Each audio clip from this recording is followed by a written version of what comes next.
Magandang hapon po. Sobrang init po.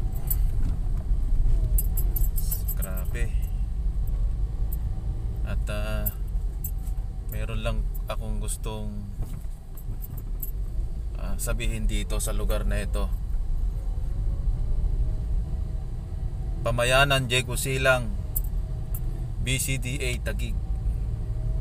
Kapag pumasok ka dito, kailangan valid ID ang ibibigay mo dahil hindi ka papasukin. Kung saan ka pumasok, doon ka lalabas. At wala naman labasan na iba kundi doon.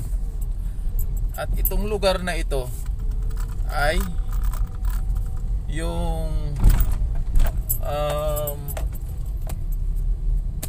pabahay. Ito yung mga bahay ng mga pulis. Dito dati nagtatago yun si basta meron general dito yata nagtatago dati. Basta dito maraming tulisan dito sa lugar na ito. Tapos minsan pumasok ako rito, hinahanap talaga, kailangan valid ID. Pero yung mga private, kapag pumasok, hindi nila kinukuha. Ang kinukuha lang talaga yung mga nagdi-deliver ng yung mga van, yung mga tricycle.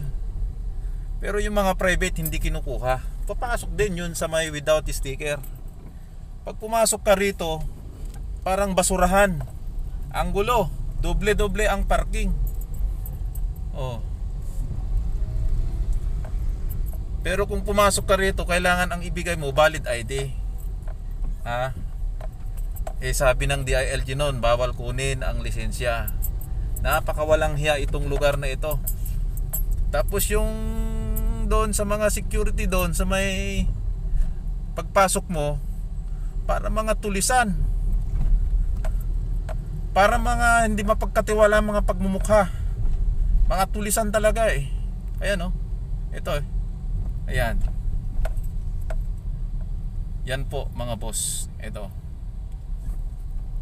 ayan, napakawalang hiya itong lugar na ito. Binabantayan nila yung lugar ng mga tulisan.